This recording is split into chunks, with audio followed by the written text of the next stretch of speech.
Hi, everybody, and welcome to Friday Night Flock Talk. I'm Robin Sullivan of the Leather Elves. I'm sitting here trying to do something that involves technology, and it's not working. So, Nick, understand why that's not done. Uh, sorry. So, I hope you guys are having a great week. I have the usual reminders and intros that we need to do. You can like the Leather Elves on Facebook. You'll get notifications that way when we go live. You can check our Facebook page to catch surprise sales and pop-up events. We're having a sale right now. We've got a 40% off sale through Sunday. The code is SPRING.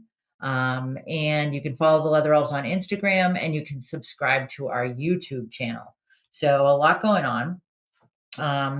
And I have back with me again a wonderful guest who I'd like to introduce to you all. Our guest tonight is Danny Sigmon, and Danny is there's Danny. Danny is a published writer on avian topics. He has spoken nationally and internationally about birds and reconciliation ecology. He is a certified aviculturist level 2 and a member of AFA, ASA, ICA, IPS, and the Texas Ornithological Society. That's a lot of letters. He has long been associated with the National Parrot Foundation, formerly National Parrot Rescue and Preservation Foundation, where he coordinated Parrot Festival from 2016 to 2020. And he is currently serving his third non-consecutive term as a member of the board of directors. Hi, Danny. Hi, Robin. So we had Danny on about a month ago, and it was so exciting and such great information, and everybody loved it.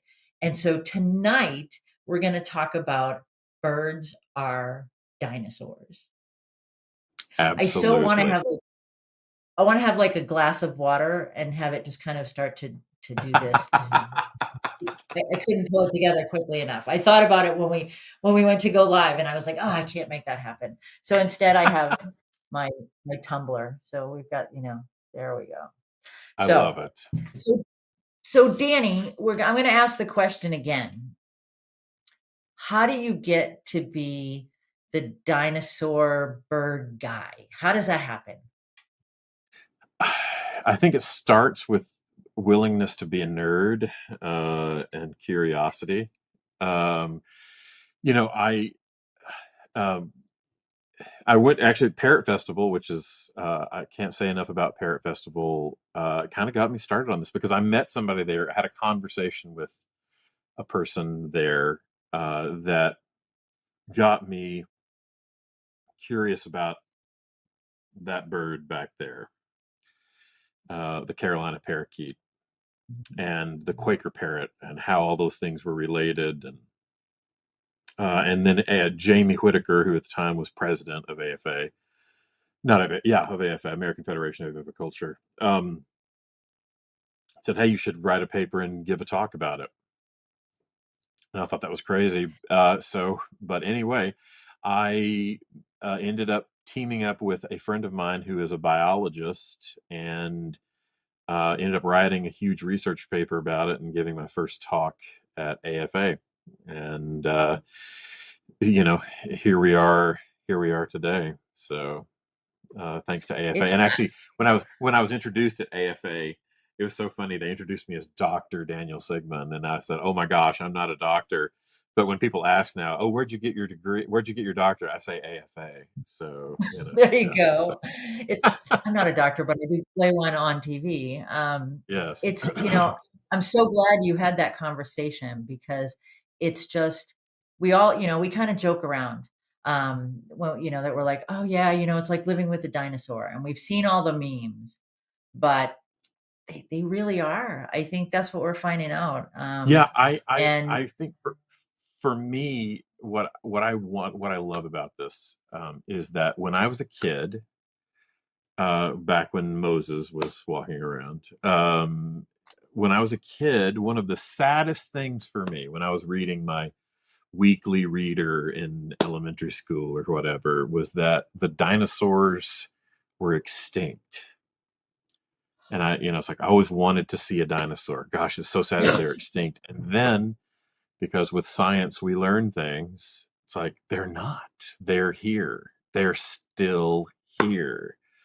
And that's just that. I think that it brings me so much joy, and I think it just adds to sort of the wonderment of the universe, you know. So It's true, and we think about that, and I think about that a lot as a parent, what was here then is, in so many cases is no longer here.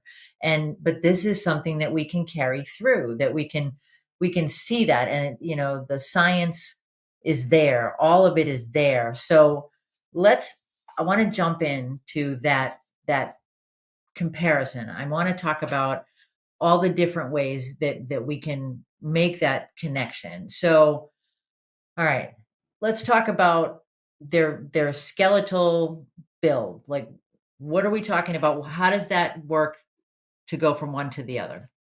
well, so it's funny if you read the book. There's actually I forget the name of the book. I'm sorry, I should have had it ready for you guys.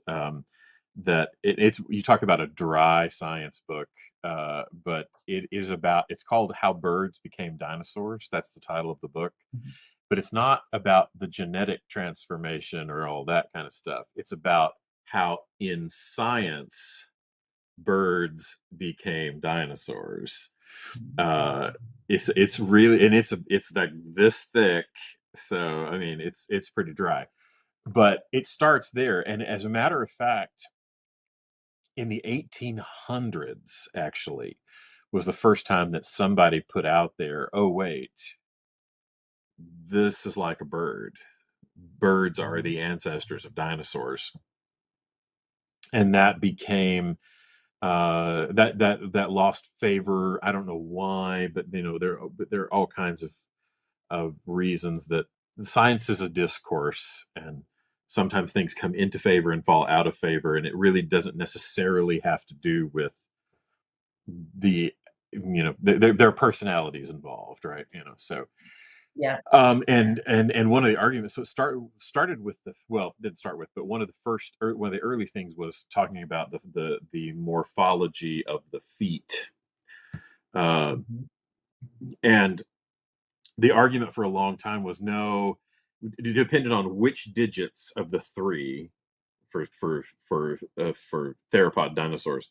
Was this was this 2 3, was this 2 3 4, or is it 3 4 5, or was it 1 2 3, or was it, and depending on which ones were missing was depending on, is that a bird or is that a reptile, or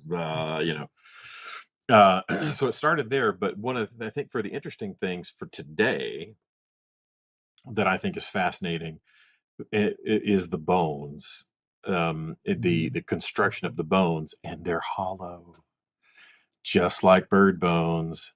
They're hollow. And the you know what the interesting thing about that is, birds bones being hollow, it has respiratory consequences because they're actually Mhm. part of their respiratory system, and it also makes them lighter to fly. But here's the thing: it also, if you're talking about living in a low oxygen environment, which we've talked about before, Right? um, it also helps a large theropod dinosaur to breathe better if they are able to utilize that kind of storage space for their oxygen. And it also makes a Tyrannosaurus Rex a whole bunch lighter and easier to run around if it's got hollow bones.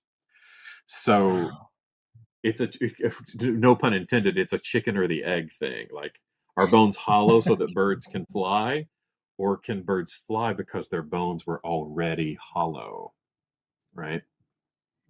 And I So, think so that brings up a good question. Is it when we think about what the purpose is, because we jump to, well, it's so that they can fly, right? We're bird owners, we're bird people. It's so they can fly. But when you look at that and you look at it logically, it makes sense that transition just, you know, I don't know, Tyrannosaurus Rex didn't have big wings. So it was used for a different purpose, but as yeah, I mean the little yeah, and I'm sorry, I'm kind of it blows me away the similarities when you get right down to it. But yeah, no, that's Well, super and cool. And then let's look at third. So we're talking about bones. Also, let's just at more. So if you're talking about, so we did here's Tyrannosaurus Rex, which is a little bit of an outlier. But if you go to Deinonychus, which we're going to probably talk about in more detail here in a few minutes. Um, mhm.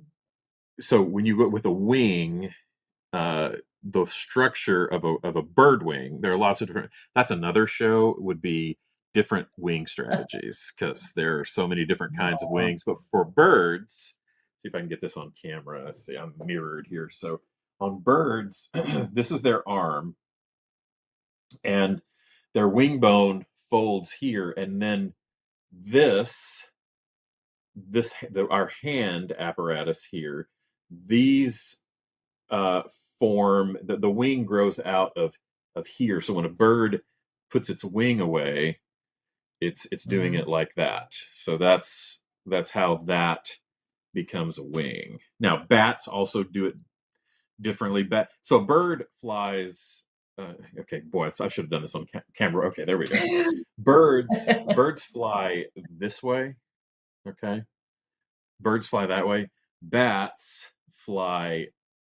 There we go. Birds fly this way. I mean, bats fly that way with Huh, their fingers. Birds are with their arm.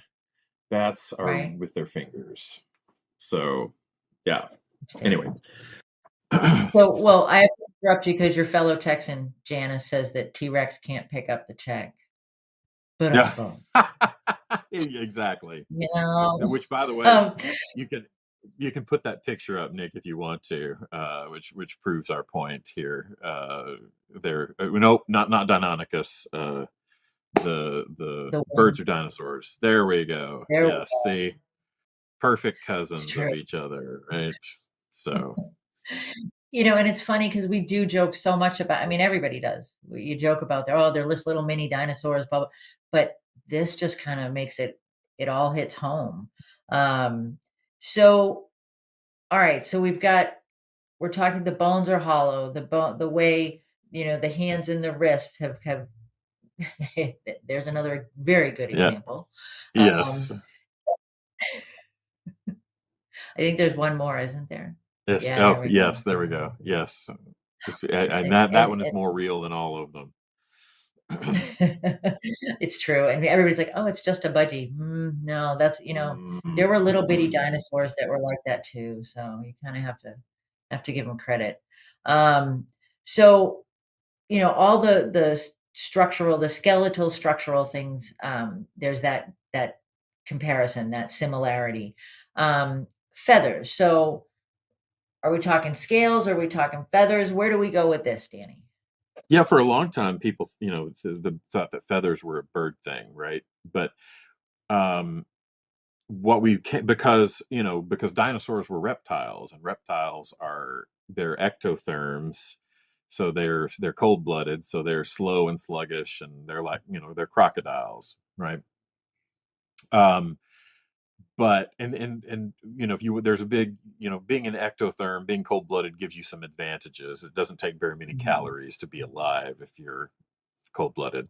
So that's one reason that like crocodiles survived the mass extinction event, is because you can just sit around and wait for a year and not starve. But mhm, dinosaurs, they're actually theropod dinosaurs in particular are warm blooded. We know this for lots of different reasons that about bone growth patterns, and again similarity to birds and their respiratory system and whatever. Um, but feathers are more than anything else really an adaptation for staying warm. I mean, if you think huh, about it, especially up where you are, up in the cold northern lands, that jacket that you reach for, if you rip it open, it's got bird feathers in it. It's got down mhm, feathers. yep, Feathers are yeah, excellent at that. And so we think that, mm, and I think Nick, that picture of Deinonychus, I think it has the sort of more modern feathery kind of look for dinosaurs. And it was mentioned earlier off camera, emus are a great example of like what dinosaur feathers would have looked like in that context. Hmm. So yeah, and so it's likely that Tyrannosaurus Rex was somewhat fluffy, you know. So So now there's fossil record of feathers, correct? yeah, there's feather impression. It's that, feathers are so fragile that makes them hard to fossilize. Hmm. That's the problem with fossils in general, is that they're, if you think about the geological forces you have to go through to become a fossil, it's pretty hard on whatever's there, right? But yeah, Yeah. we have fossil impressions on some of the big theropod dinosaurs. Okay. So, yeah, they're there. And and so the feathers are not they weren't so much for flight as they weren't that wasn't the purpose so much as what as our birds, but it was more for the warmth and for like insulation almost then. Yeah, it was like hair. It was like, hair Yeah. is the mammal solution to the same problem, right? Yeah. Yeah. And they are modified modified scales. If you there are several places where you can go, and they actually do give a pretty good explanation of how you can go from like a Plano scale to a feather in stages. Huh. It seems like a long way to go, but if you go in the iterations one by one, you eventually get to this feathery thingy, So Yeah. Well, I mean, I think that it's there are again different reasons. The skeletal, similarities. Is it hollow to make them quicker? Is it hollow so that they can fly? Are the feathers for warmth or for, insulation, or is it so that they can get lift? well, and I and think that, and today they're still for warm, right? Yeah, they do. It right. also it's fly, but they still do that, right? They still keep Yeah. warm with those feathers, right? It's so hard to understand that too, because I think a lot of people think of our birds as, oh, well, they like it in the hot weather. They like, it's because they're in from warmer climates and things like that. But our birds are fairly resilient when it comes to that. And I think that feather coating that, it, it's like it's like putting a down comforter over you. Our birds having feathers, they can do cooler temperatures and it's not catastrophic. Yeah, well, you've seen those pictures and videos of the macaws in like Belgium playing in the Mhm. snow, Yeah. and they're Yeah. they're fine, they're And cool, they're like, hey, it's fun. yeah, and they've followed them all over, and they do just fine in that climate. I mean, I'm not advocating for people to let their birds out in colder climates, when it's, snowing and stuff, but hey, it's a little bit of enrichment maybe just for a few minutes. So, I think it's just like us, whatever we become accustomed to. I mean, would I prefer to be on a beach and be warm? Absolutely.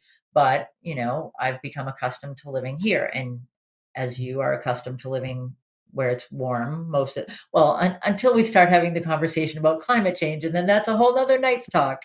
Um, but yeah, we'll just leave that for now. So all right, let's see. So the next thing we were going to talk about, brooding behavior.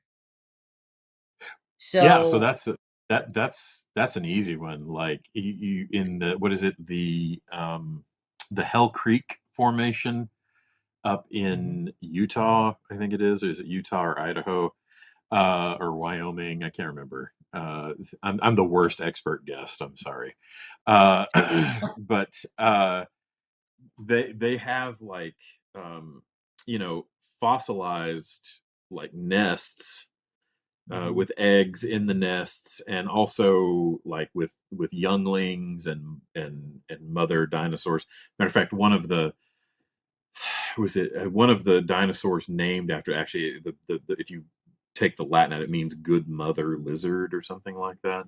mhm, Um, and yeah, they took care, just like birds take care. They tended the nest, and I mean, it wasn't all necessarily all dinosaurs because it's also not necessarily all birds. I think it's important to remember as far as like where what we can infer from fossil formations of like different kinds of behaviors with nesting and whatnot.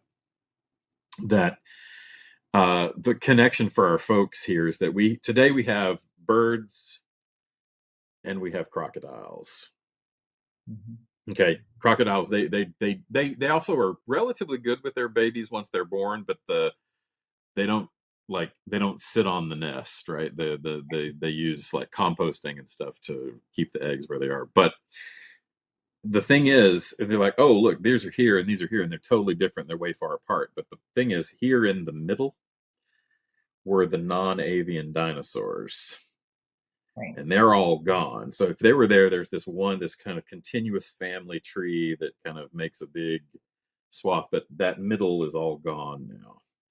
Mhm. So you have there's a wide variety of nesting behavior that happened across that whole swath of things. But you do see like nesting and nurturing behavior in some of the fossils. And another interesting thing, particularly with the Hell Creek Formation, what may be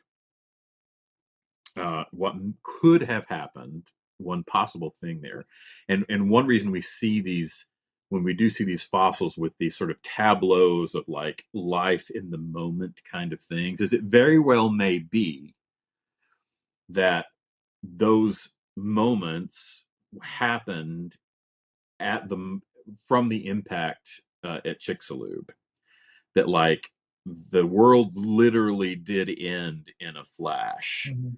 and that these things sort of died right there in the middle of, Right.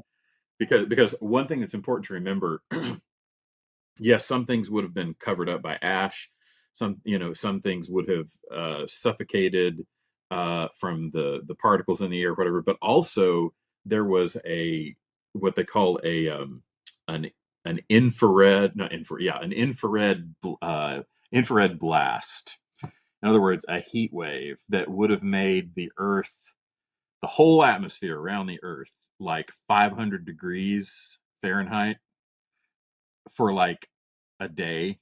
So basically, like you were in an Mhm. oven for a day, and Mhm. that would have knocked you out pretty fast. So you have these Mhm. animals that just fell right there, Right. boom. So we get this sort of picture. Yeah. Yeah, and that's it's that snapshot, and we kind of then build from there. And I think that's really important to recognize that there are those holes, those pieces that we don't have, but we can kind of make the leap from point A to point B. Um, yeah. So the Ashley, who does breeding, says, "Shoot, my mama birds start at me like they are 2 weeks old. Take them already." So that that nesting behavior, not so much at Ashley's place. So they would have done okay at that moment, Ashley. That infrared flash, they would be like, "Here you go, you can take them." So yeah, it's and Diane gets the points this week for she looked up Hell Creek Formation. The formation stretches over portions of Montana, North Dakota, South Dakota, and Wyoming. So Okay, I yeah, got one of those right. So there you we did. go. Yeah, I was going to count it. I would have taken that answer. Yeah, we'll accept that answer, Danny. Um, so all right, we we can infer what they ate. Where do we go with diet? How does that fit, or does it? Well, we was so now not necessarily with just like birds today.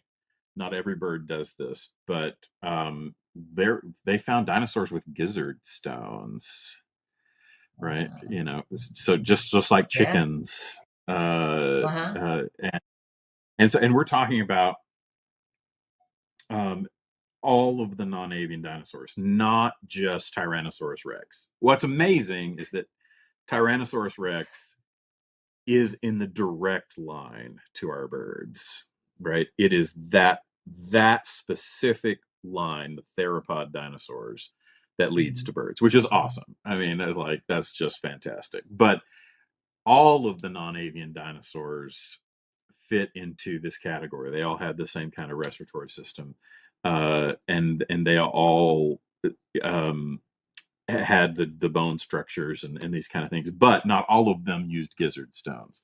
The plant Okay. the gizzard stones are more helpful for the guys that need to crush hard choppy things and whatnot, Mhm. and so they gizzard stones are associated like a lot of times with the sauropod dinosaurs and the big long neck dinosaurs and those kind of things.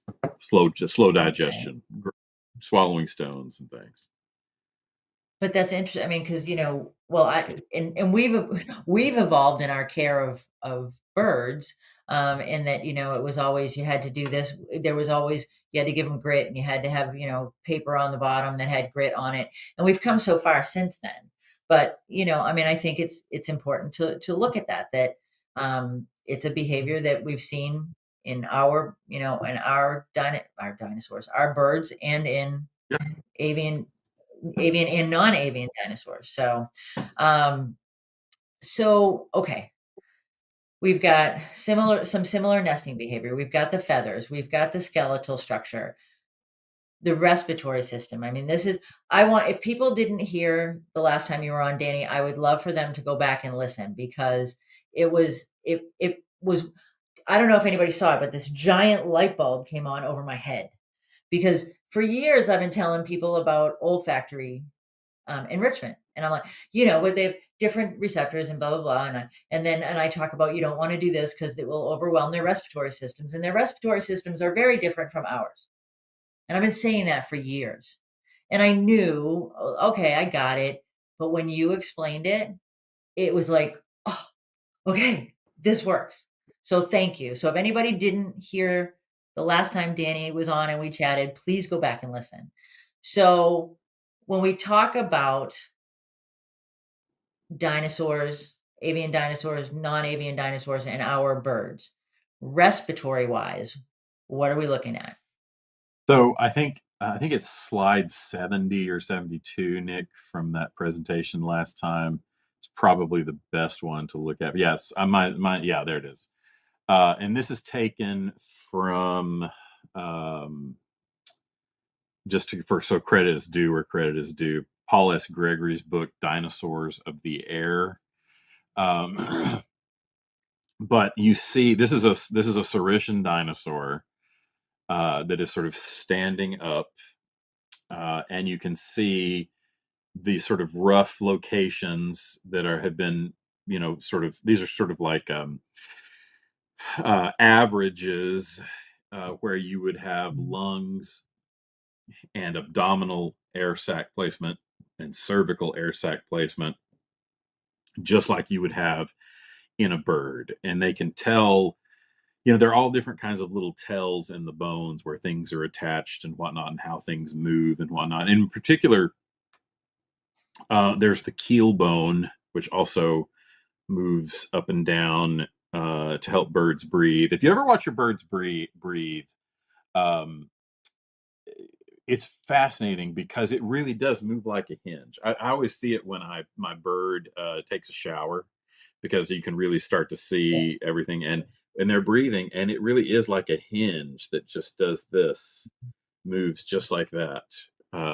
And we see a lot of the same structures in dinosaurs, and also it's so funny, you would not believe the detailed and furious scientific arguments that went on about tiny little holes, passageways into wing bones and into leg bones, and were they large enough to indicate intersection with air sacs, air sacs going into the bones, or not, and how it had to be, this one is only this many millimeters as opposed to that, which means this. And it's so funny how passionate you can get over a millimeter. But yeah, so but they most people, many scientists anyway, conclude that you can see where there is passageway into the bones through through air Hmm. sacs, even in the large dinosaurs.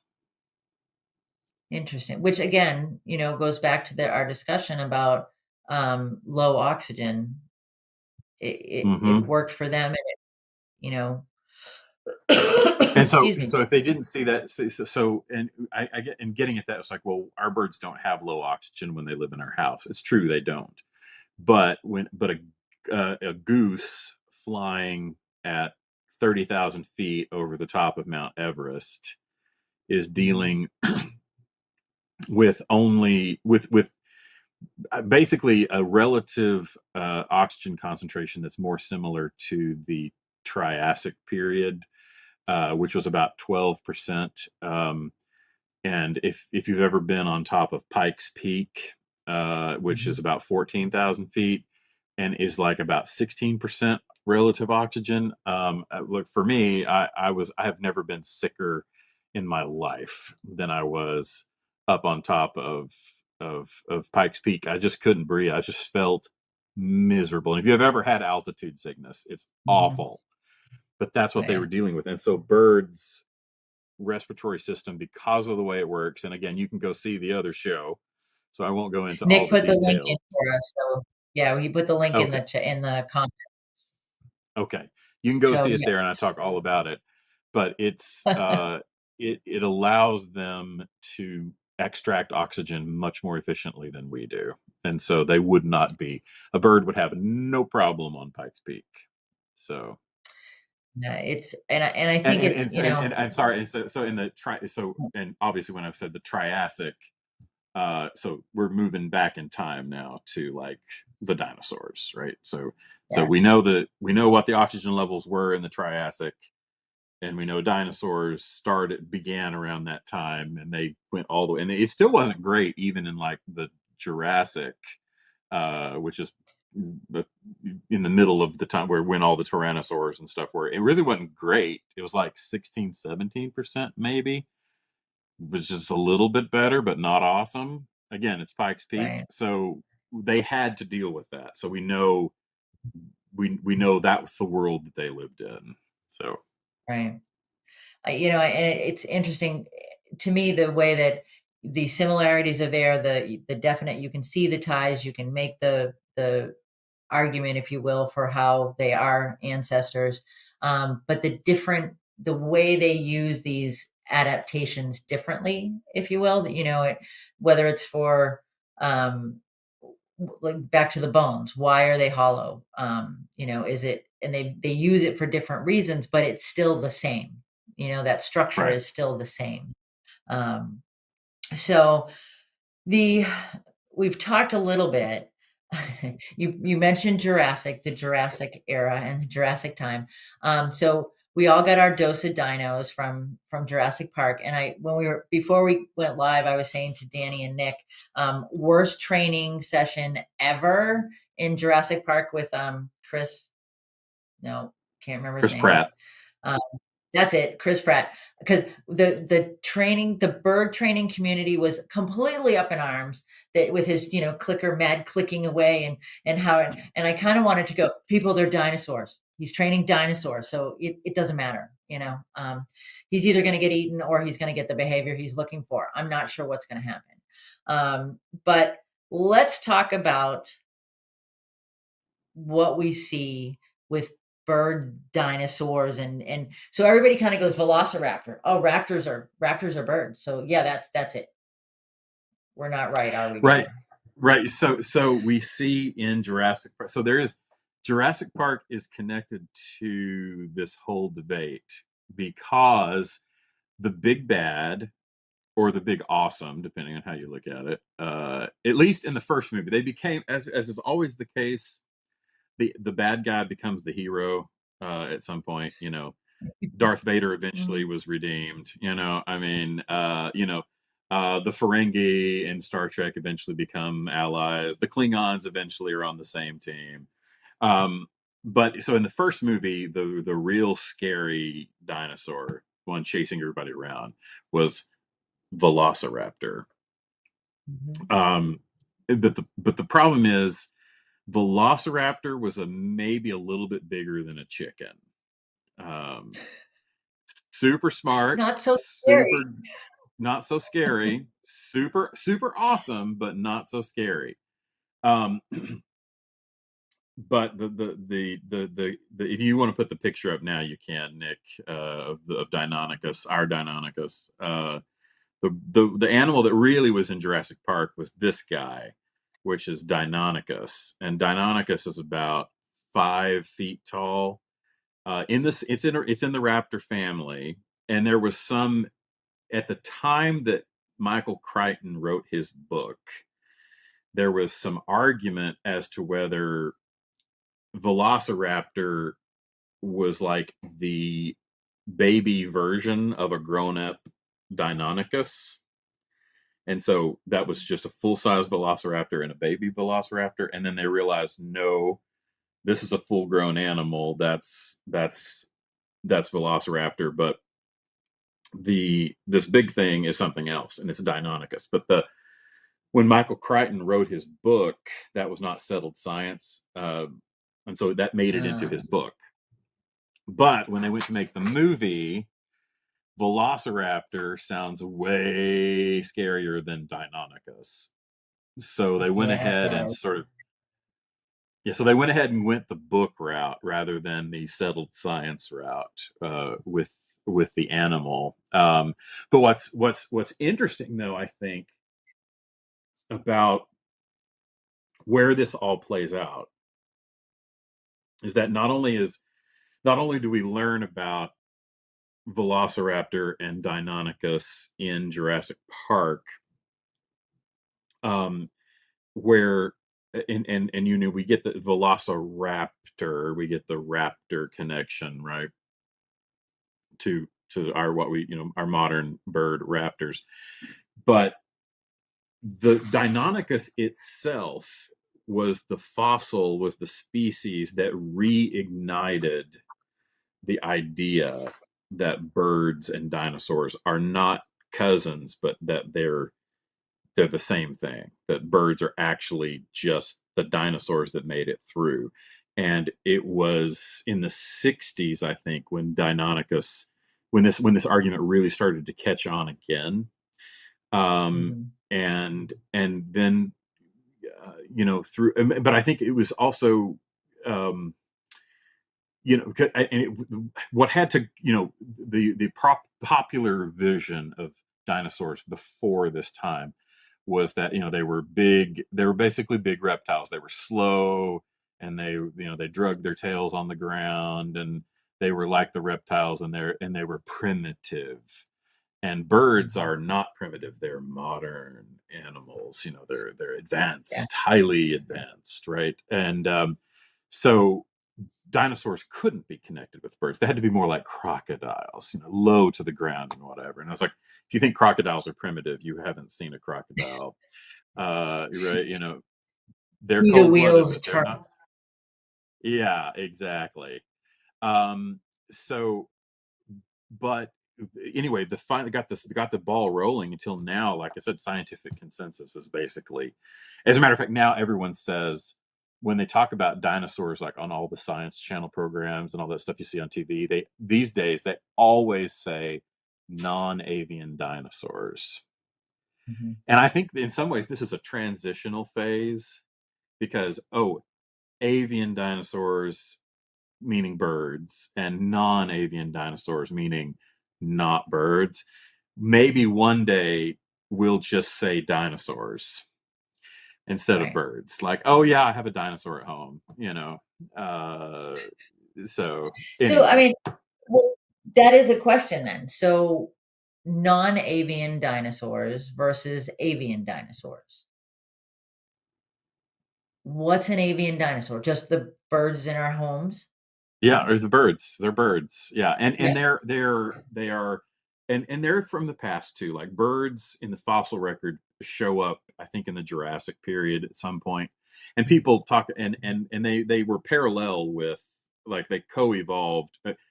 Pterosaurs, which are the big, the huge big flying dinosaurs that we see, they are older than birds, but they were also, the birds were sharing the skies with them for a good long time, but they didn't make Okay. it through. But the other thing about it, which and it's germane to our conversation, I recently finished a book called The Last Day of the Dinosaurs, and I can't think of the author. I'll try to look it up before the end of the show.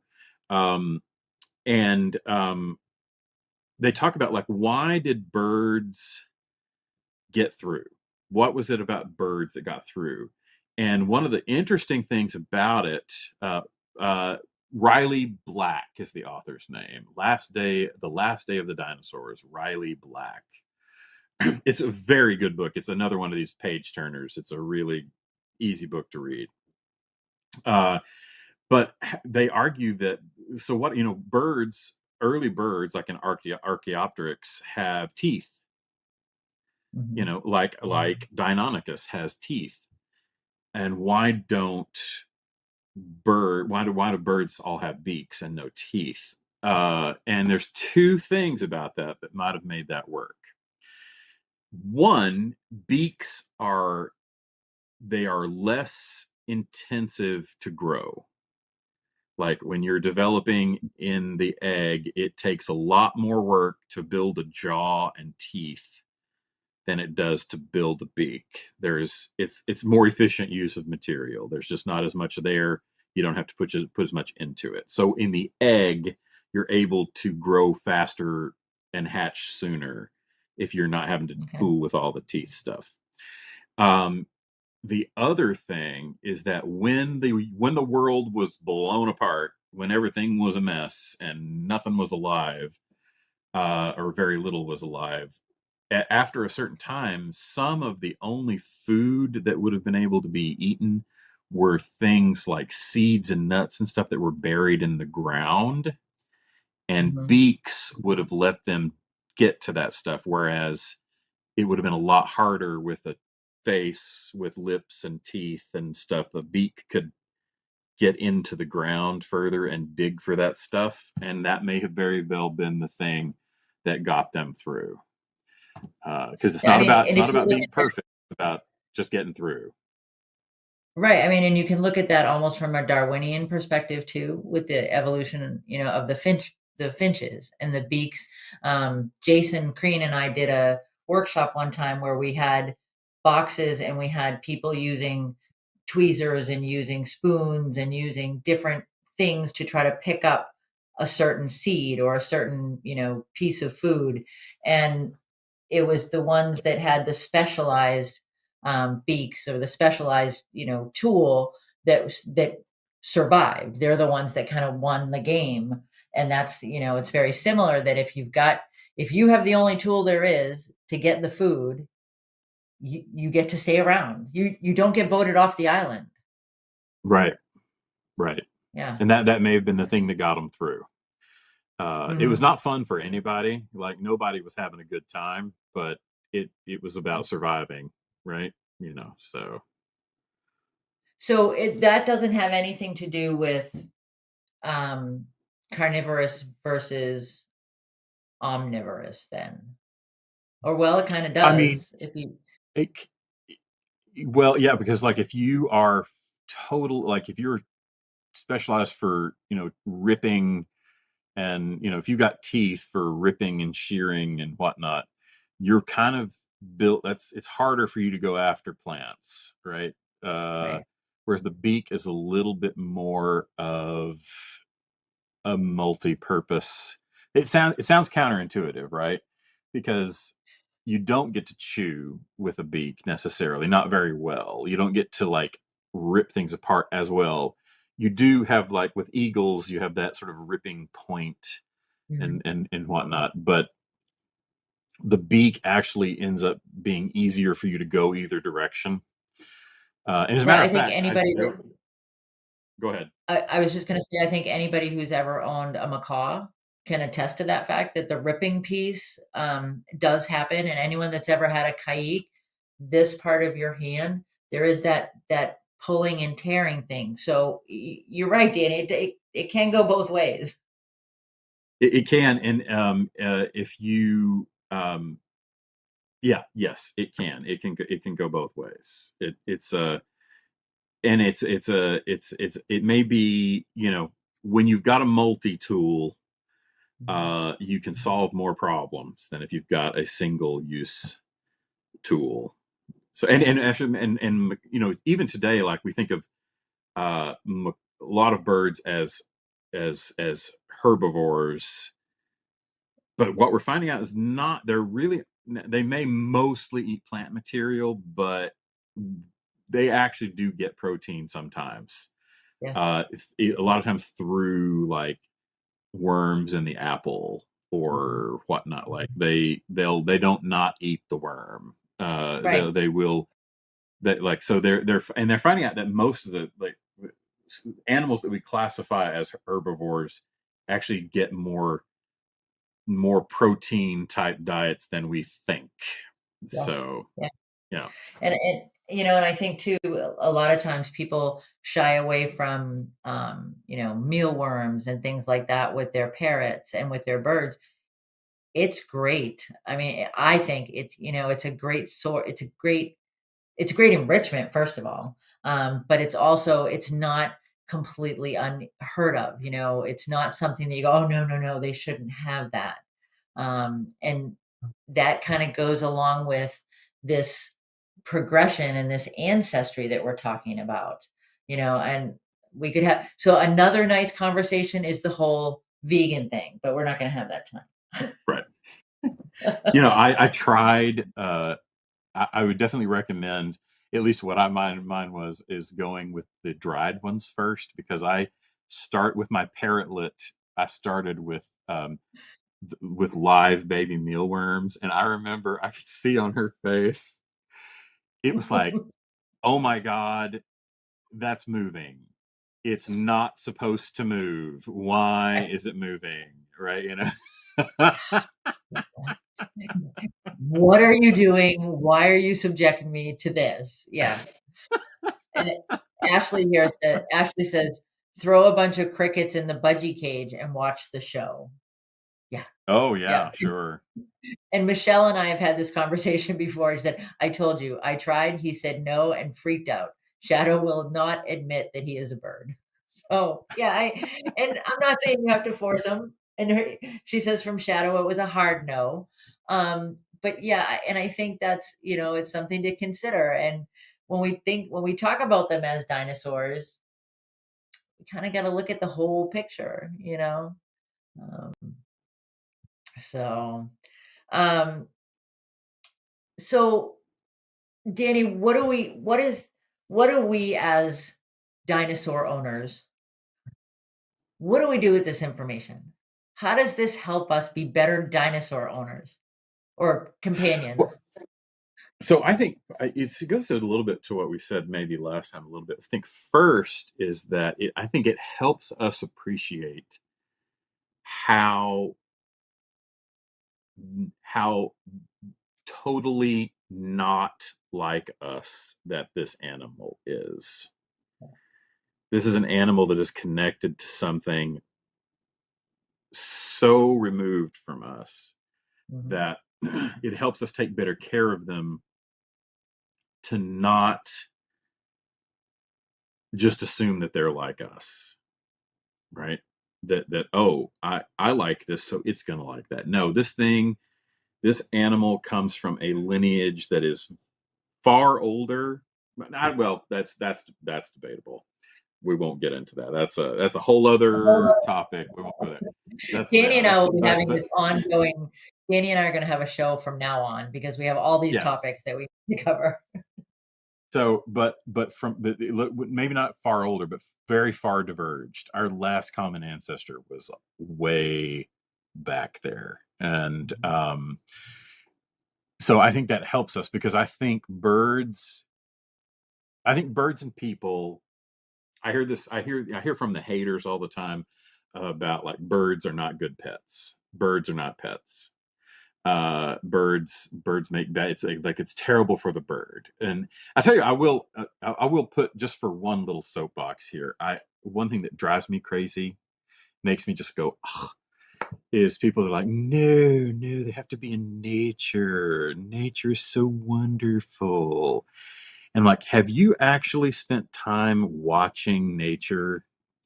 Like if you want to see how pleasant nature is, go watch the videos where uh, Komodo dragons are like eating baby goats. So I have to It, stop you you for know, 1 second. We have bird feeders out in front of the house, and Mark and I were watching the birds one day, and someone I think in the neighborhood has a flock of pigeons, and so they kind of go from feeder to feeder, and they hang out. And so one day we were out there, we were just standing on the porch watching, and there were pigeons on the feeders, and then there was this poof of feathers, and Mark goes, "Oh, there was a pigeon collision." And I said, "No, no, no, no. Look on the ground. There was a red-tailed hawk and a pigeon collision." So no, nature is not pretty or kind. You 100%, Danny, when we get the whole, "Oh, they need to be outside, la la la la la la la." No, life is significantly shorter outside. Is it beautiful and they fly free and they are, amazing creatures? Absolutely. But if you're going to look in strict scientific terms, given good care, I will say that they don't need to be outside to have a full life.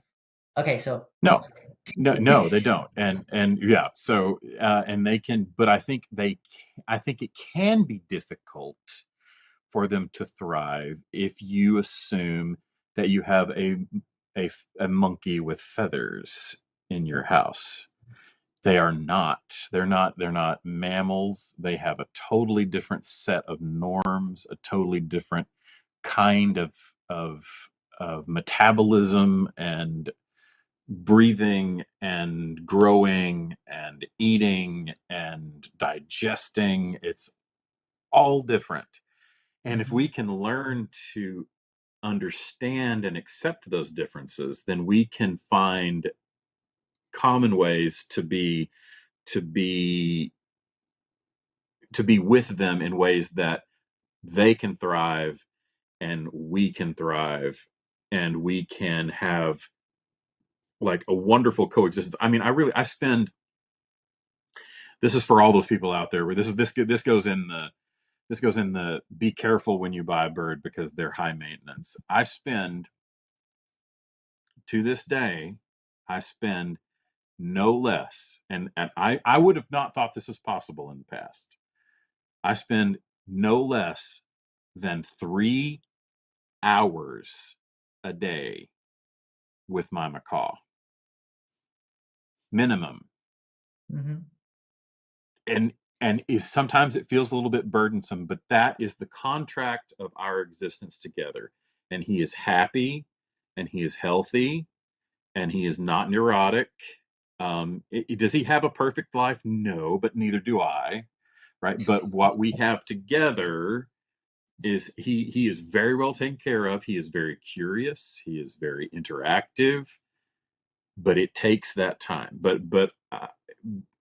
So I can, whereas my cats, they're fine to get a pet now and then they want me to go away. And that Right. also works great. But the bird is different. And I have to accept that touching birds has to be different, that feeding birds have to be different, that reading body cues is different, that is all different, that even their metabolic pathways, if to use vet speak, like medicine doesn't necessarily work the same on birds as it does on mammals. It's all different. So I Mhm. think knowing that our birds are actually these creatures that come from a totally different time, that are completely almost alien from us, helps us to appreciate our birds and to take care of our birds.